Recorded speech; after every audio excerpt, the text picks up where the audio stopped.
নাগরিক হিসেবে থাকতে হবে।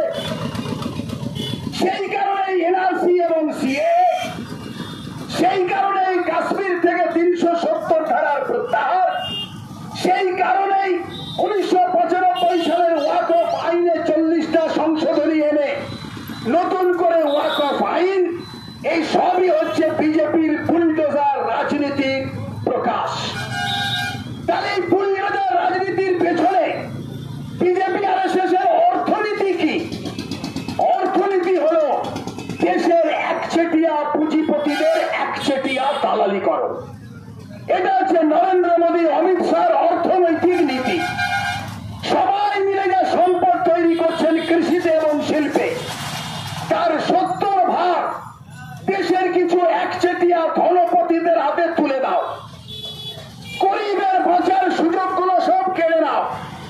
জিনিসের দাম আকাশ ছোঁয়া, শিক্ষার সুযোগ শেষ, সরকারি স্বাস্থ্যের সুযোগ শেষ, চাকরি বাকরির সুযোগ শেষ।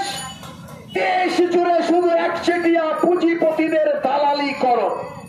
রেল বিক্রি করো আদানির কাছে, প্লেন বিক্রি করো টাটার কাছে, বিদ্যুৎ বিক্রি করো আম্বানির কাছে, গ্যাস পাইপলাইন বিক্রি করো মুকেশ আম্বানির কাছে, বন্দর বিক্রি করো আদানির কাছে, এলআইসি বিক্রি করো, ব্যাংক বিক্রি করো দেশি বিদেশি পুঁজিপতিদের কাছে।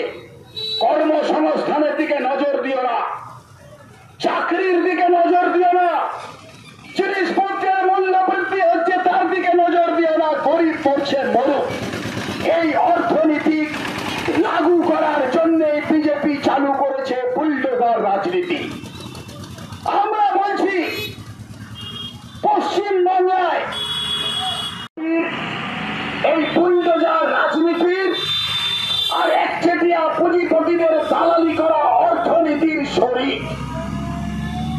1993 সালের 21শে জুলাই মমতা ব্যানার্জি মহাকরণ দখল করতে গিয়েছিলেন পাইপ গান, রিভলভার, বোমা, বন্দুক, তরোয়াল নিয়ে।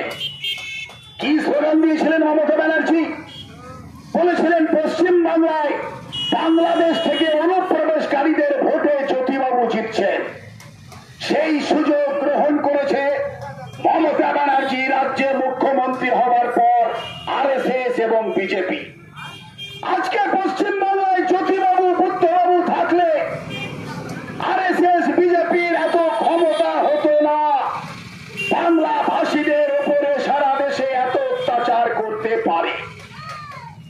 মুখ্যমন্ত্রীকে অনেক ক্ষমতা দিয়েছে সংবিধান। আমরা যখন এখানে ওয়াকফ আইনের বিরুদ্ধে মিছিল করি, মুখ্যমন্ত্রী বলেন দিল্লিতে গিয়ে মিছিল করো, কারণ বিজেপি সরকার এই আইন করেছে। আর যখন তার দিল্লিতে যাওয়ার দরকার, প্রধানমন্ত্রীর সঙ্গে মিটিং করা দরকার, রাষ্ট্রপতির সঙ্গে মিটিং করা দরকার, সুপ্রিম কোর্টে আবেদন জানানো দরকার, সংবিধানটাকে ক্ষমতা দিয়েছে যে বাংলা ভাষীদের উপরে অত্যাচার প্রতিরোধ করার। তখন সেই দায়িত্ব পালন না করে তিনি কলকাতায় ভাইপোকে নিয়ে একটা মিছিল করে তার দায়িত্ব শেষ করছেন। কারণটা কি?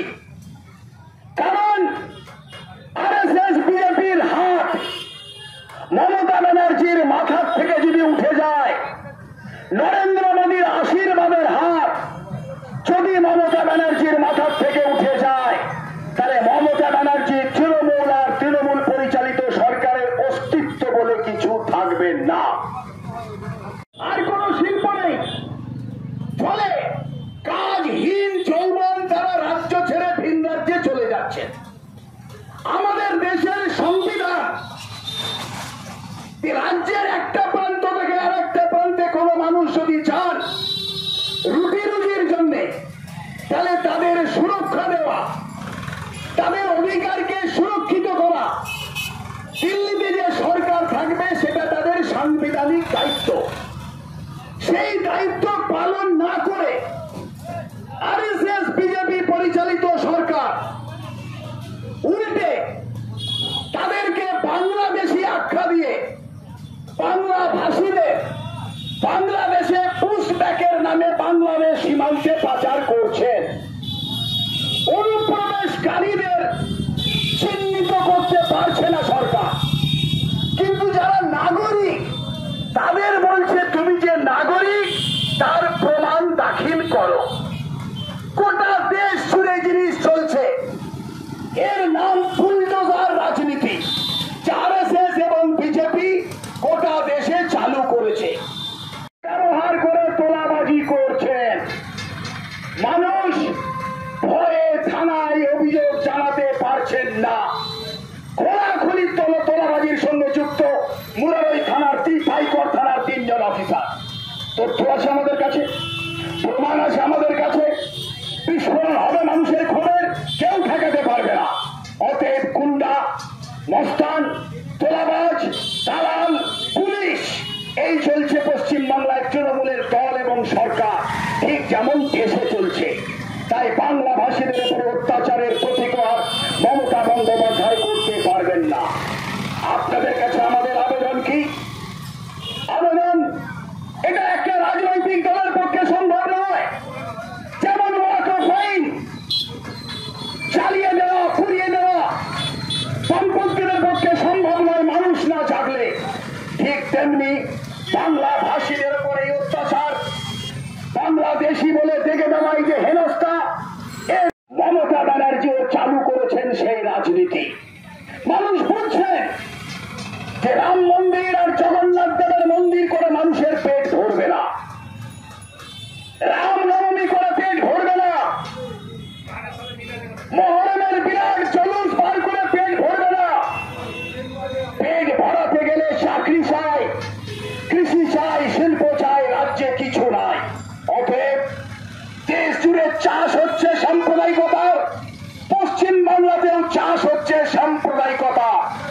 পশ্চিম বাংলাটা চালাচ্ছে এখন কারা? তৃণমূল আশ্রিত সমাজ বিরোধীরা। তাদের সহায়কে সহায় হচ্ছে পুলিশ।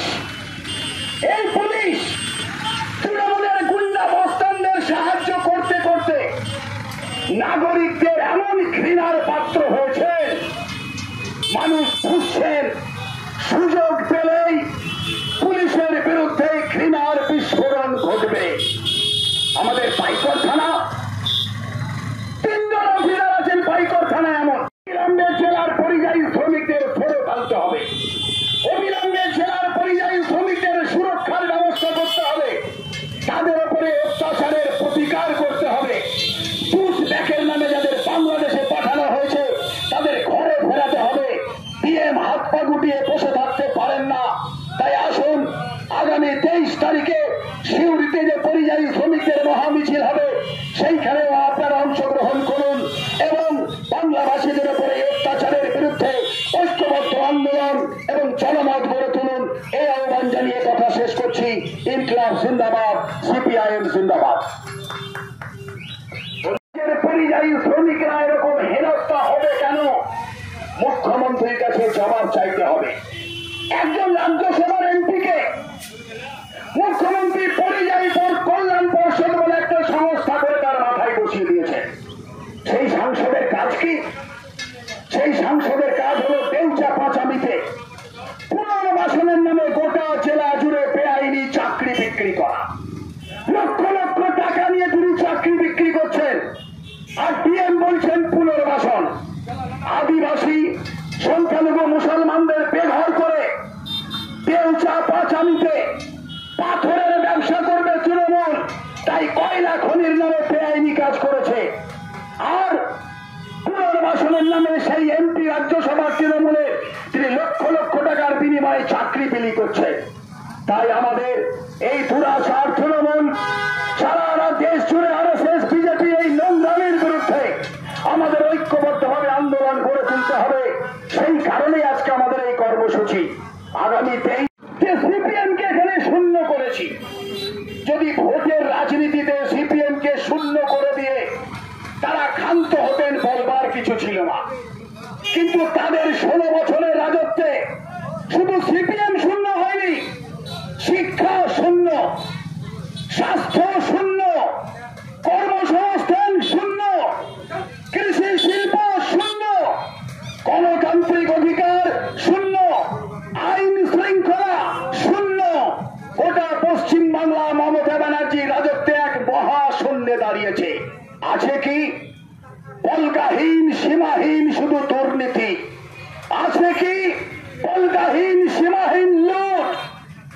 সারা রাজ্য জুড়ে যদি শুধু লুট আর সীমাহীন দুর্নীতি, চাকরিতে দুর্নীতি, পৌরসভায় দুর্নীতি, পঞ্চায়েতে দুর্নীতি, ওপর থেকে নিজ সব নেতারা এই দুর্নীতির সঙ্গে যুক্ত।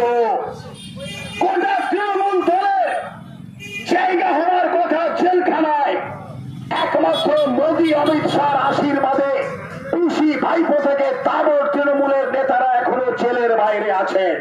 ফলে